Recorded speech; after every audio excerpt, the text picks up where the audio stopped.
মাস পাঁচেক আগে এক অনুষ্ঠানে চিত্রনায়ক অনন্ত জলিলের মুখে কেক তুলে দেওয়ায় আলোচনায় আসেন নাজমি জান্নাত নামের এক তরুণী, যিনি পেশায় একজন মডেল, উপস্থাপনা ও ফ্যাশন ডিজাইনার হিসেবেও নজর কেড়েছেন তিনি।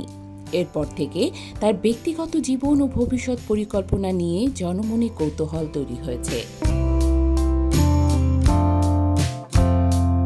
সাম্প্রতিক এক সাক্ষাৎকারে নাজমি জানালেন, আমার ইচ্ছা যে আমি প্রত্যেক শীতেই একটা করে বিয়ে করব, প্রত্যেক শীতে একটা করে বিয়ে করব। কারণ শীতে মেকআপ গলে না, গরম লাগে না এবং সাজসজ্জায় এক ধরনের আলাদা আমেজ থাকে।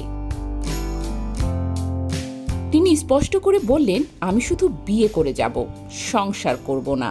নিজের পছন্দের পাত্র নিয়ে নাজমি বলেন, আমার একজন ভালো ছেলের প্রয়োজন, সেটা দেশের হোক বা দেশের বাইরে, এমনকি পৃথিবীর বাইরের এলিয়েনই হোক, তাতেও কোনো সমস্যা নেই। পাইলট ও মেরিন ইঞ্জিনিয়ারদের তিনি বেশি পছন্দ করেন, কারণ তাদের ভদ্রতা ও মার্জিত ব্যক্তিত্ব তাকে আকৃষ্ট করে। টাইম পাস প্রেম নিয়ে তার অবস্থানও অনন্য।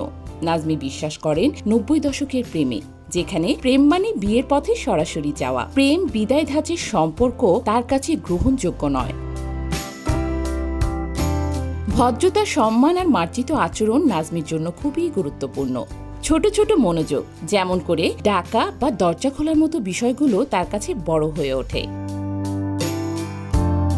মডেলিং এর পাশাপাশি নাজমি একজন সফল ফ্যাশন ডিজাইনার। তিনি চলচ্চিত্রের কস্টিউম ডিজাইনার হিসেবেও কাজ করেছেন। এর মধ্যে জনপ্রিয় ঢাকা অ্যাটাক অন্যতম। নাজমি জীবন, স্বপ্ন আর তার ফ্যাশনের এক ছোঁয়া এখনো অনেকের মন ছুঁয়ে যাচ্ছে।